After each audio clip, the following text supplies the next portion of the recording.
आज के वीडियो में हम लोग पढ़ेंगे प्रोग्रेशन के बारे में। जिस टाइप से एपी का पहला वीडियो इम्पोर्टेंट था, उसी टाइप से एपी का ये दूसरा वीडियो भी काफ़ी इम्पोर्टेंट है एग्ज़ाम के पॉइंट ऑफ व्यू से।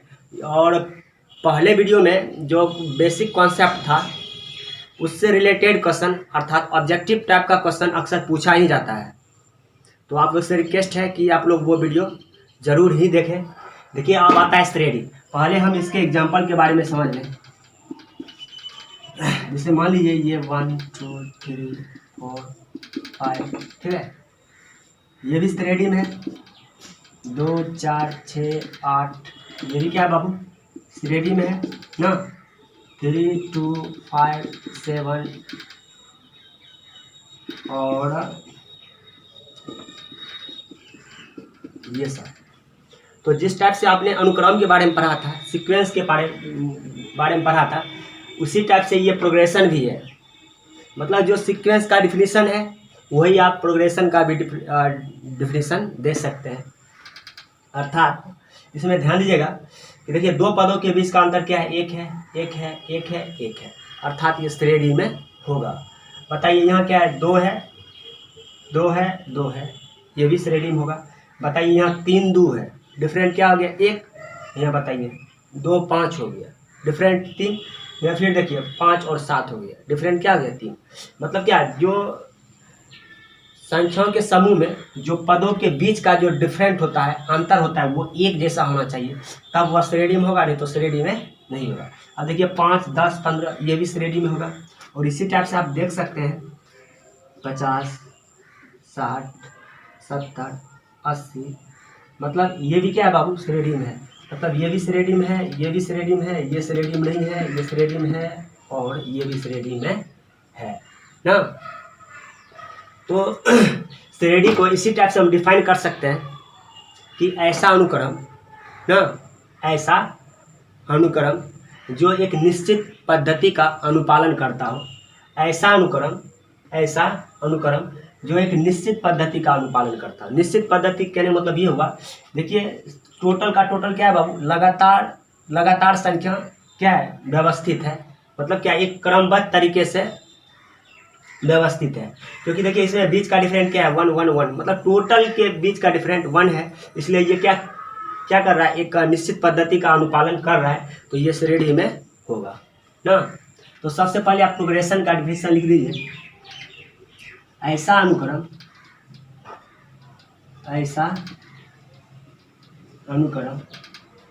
ना जो एक निश्चित पद्धति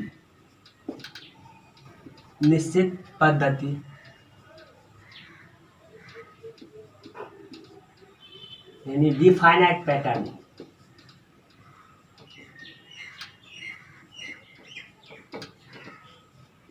निश्चित पद्धति का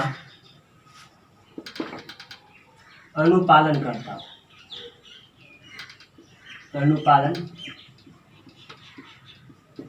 हूँ, श्रेणी कहलाता है।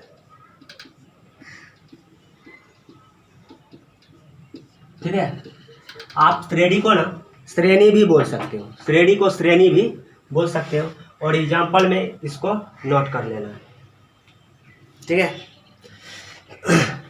तो अब आता है टाइप्स ऑफ श्रेणी, टाइप्स ऑफ प्रोग्रेशन। मिटा देता हूँ, आप लोग वीडियो को पॉज करके लिख लीजिएगा।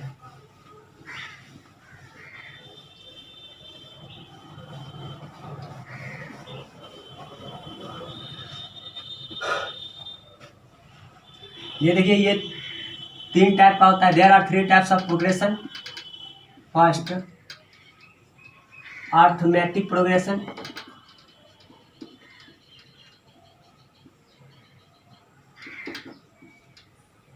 सेकेंड,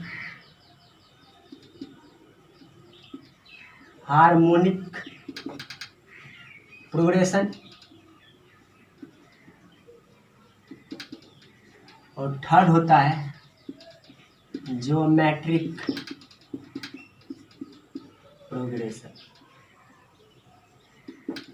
ठीक है, देखिए इसका फर्स्ट लेटर ए और इसका फर्स्ट लेटर पी, तो अर्थमेटिक प्रोग्रेशन को AP द्वारा सूचित किया जाता है।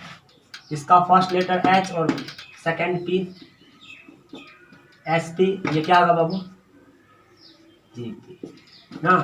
इसका देखिए हिंदी होता है समांतर श्रेणी।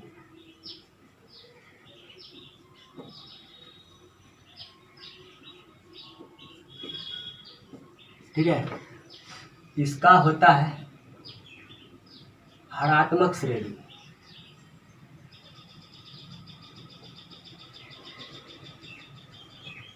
श्रेणी बोलिए या श्रेणी बोलिए, श्रेणी। ठीक है, तब ये होता है गुणोत्तर श्रेणी।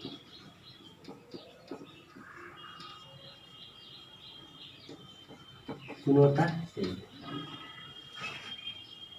ये लिखने के बाद सबसे पहले लिखिएगा अर्थमेटिक प्रोग्रेशन, और आपको अंडर 10 तक अर्थमेटिक प्रोग्रेशन ही पढ़ना है। और फिर जब आप इंटरमीडिएट में जाइएगा तो आपको AP GP दोनों पढ़ना पड़ेगा। फिर आप ग्रेजुएशन में जाइएगा ऑनर्स पेपर में, तो उसमें आपको SP भी पढ़ना पड़ता है, अर्थमेटिक प्रोग्रेशन।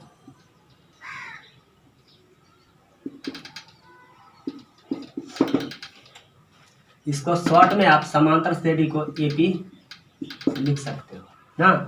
तो जैसे मैंने बोला था कि अनुक्रम के पद को A1 पिछली वाली वीडियो में बता दिया था, A2 A3 up to AN द्वारा सूचित किया जाता है, या फिर अब T1 T2 T3 up to TN द्वारा सूचित किया जाता है। जहाँ ये क्या होता है, first term, second term, third term, और ये nth टर्म होता है। और इसको आप nth टर्म बोलिए या एंडिंग टर्म बोलिए या फिर लास्ट टर्म बोलिए ना, और या फिर जनरल फॉर्म बोलिए। AN या TN को समांतर श्रेणी बोलिए या अनुक्रम बोलिए या श्रेणी का अंतिमा पद, व्यापक पद या फिर nवां पद बोला जाता है। अंतिमा पद, व्यापक पद या nवां पद बोला जाता है। ठीक है, तो ध्यान दीजिएगा, पहले इसका एग्जाम्पल समझ लें। 199, 98, मान लीजिए 0 तक है ना। 1 2 3 4, मान लीजिए ये 100 तक।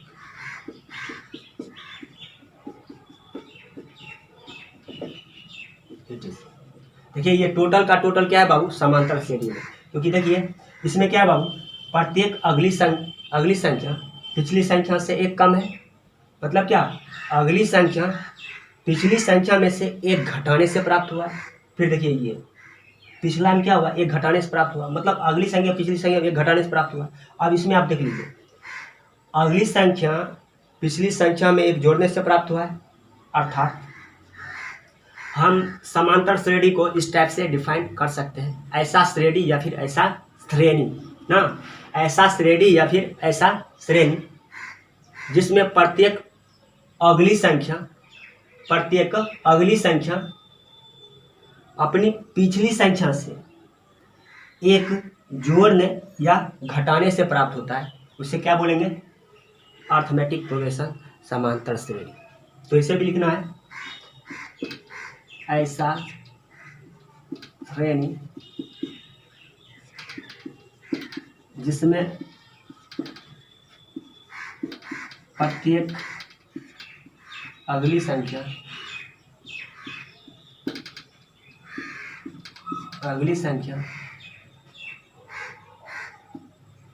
पिछली संख्या से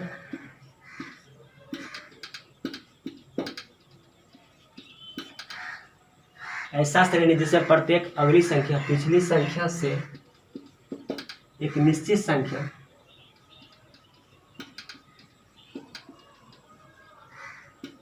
एक निश्चित संख्या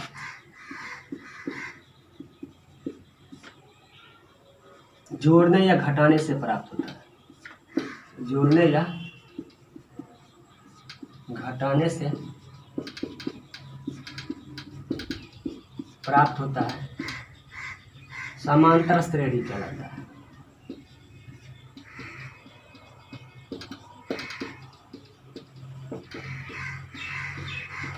ठीक है, देखिए यहाँ पर एक वर्ड यूज हुआ है कि एक निश्चित संख्या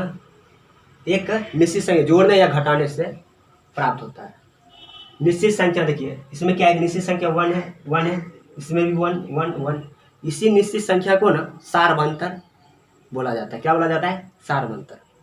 या फिर ऐसे बोल सकते हैं कि इन्हीं दो पदों के बीच के अंतर को सारवंतर कहते हैं। जैसे देख रहे हैं, दो पदों के बीच का अंतर 1 है, यहाँ पर दो पदों का बीच का अंतर क्या बाबू? 2 2 2।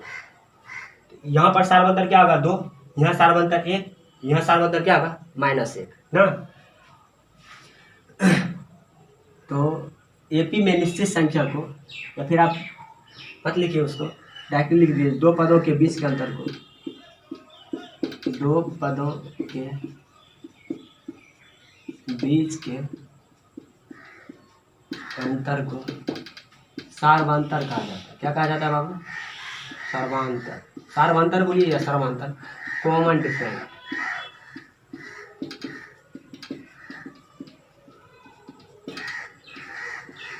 कहा जाता है। ठीक है, और एक पॉइंट और कर लिख दीजिएगा, यहाँ पे लिखना है सारवांतर को CD ना। सारवांतर को यहाँ लिखना है, उसके बाद एग्जाम्पल लिखना है। सारवांतर को CD या D द्वारा सूचित किया जाता है।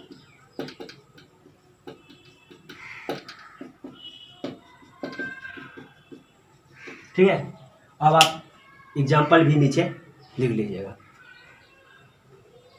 तो नोट कर लिए, मिटा रहा हूँ इसे, आपको वीडियो को रोक के लिख लेना है।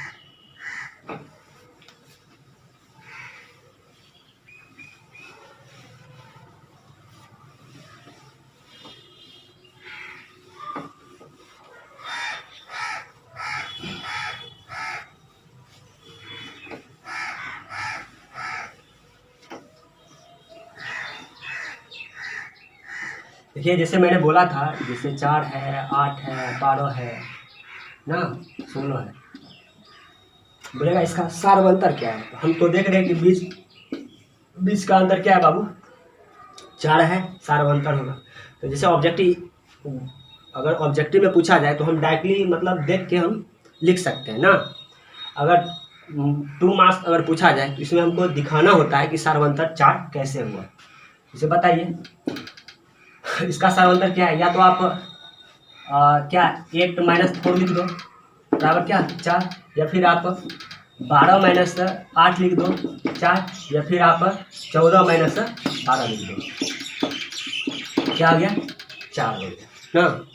तो यहाँ पर देखिए, यहाँ पर जो 4 है, जैसे 4 8 12 16 था, 4 है क्या है? A1, 8 क्या है? A2, 12 क्या है? A3 और 16 क्या है? A4। तो जैसे आप लिखे हैं 8 - 4, 8 क्या है? A2 - A1 ना।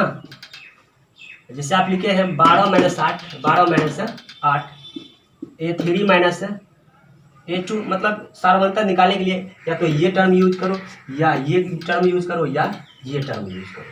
तो सेम पे ये क्या होगा? ये माइनस ये, तो A4 - A3, D या CD बराबर ना। तो सारवंतर आ जाएगा। और इसी आधार पर हम सारवंतर को ना इस फॉर्म में भी क्रिएट कर सकते हैं।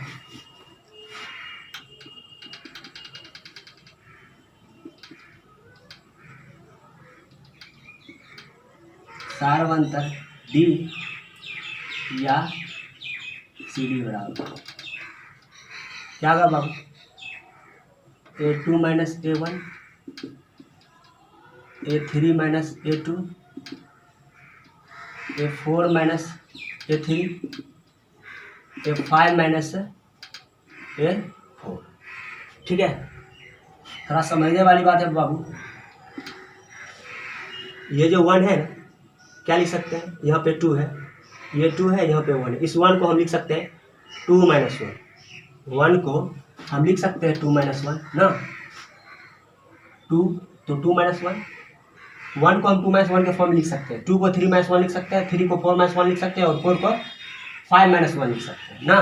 बताइए 2 - 1 लिख सकते हैं, 3 - 1, 4 - 1, 5 - 1, n तो क्या होगा n - 1, a n तो क्या होगा a n - 1, ठीक है।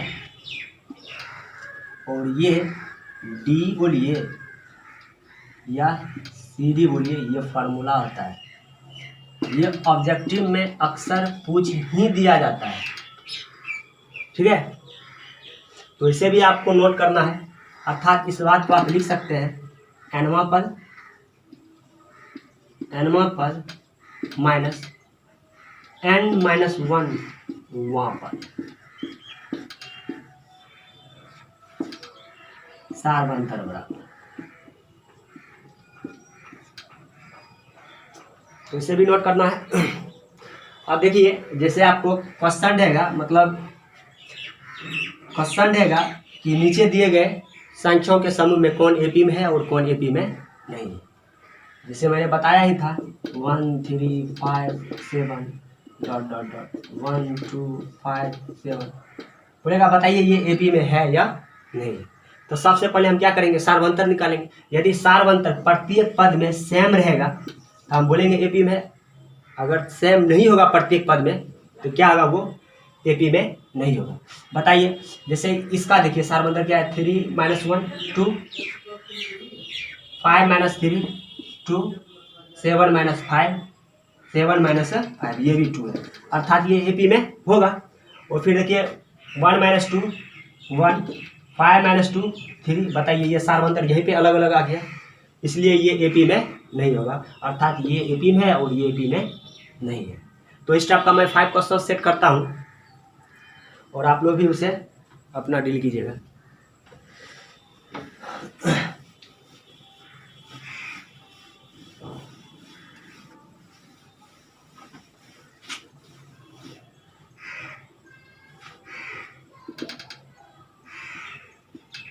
नीचे दिए गए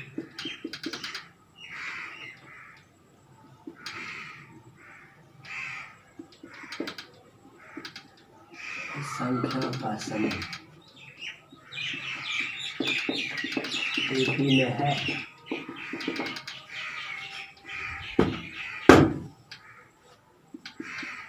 दो चार छः आठ ना,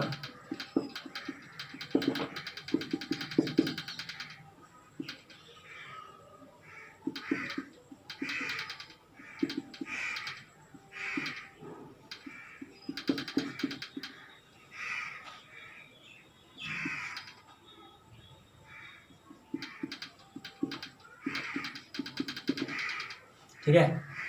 तो जिससे देखिए मैं पहला और लास्ट क्वेश्चन सॉल्व कर देता हूँ, बाकी बात आप लोग खुद सॉल्व कीजिएगा।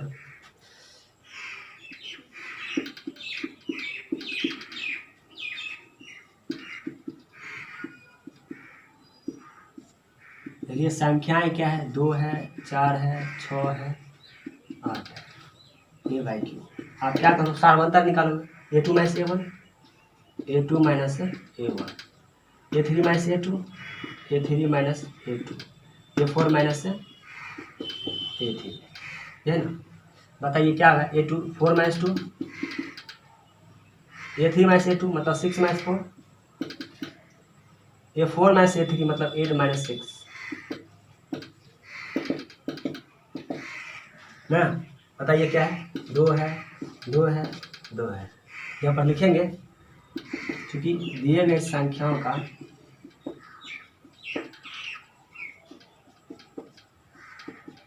का सार्वंतर एक समान है, एक समान है, इसलिए संख्याओं का समूह एपी में है, एपी में है या और, ठीक है। इसी टाइप से आप टोटल क्वेश्चन को भी डील कर लीजिए। तो आज के वीडियो में इतना ही, और आगे नेक्स्ट वीडियो में डालूंगा।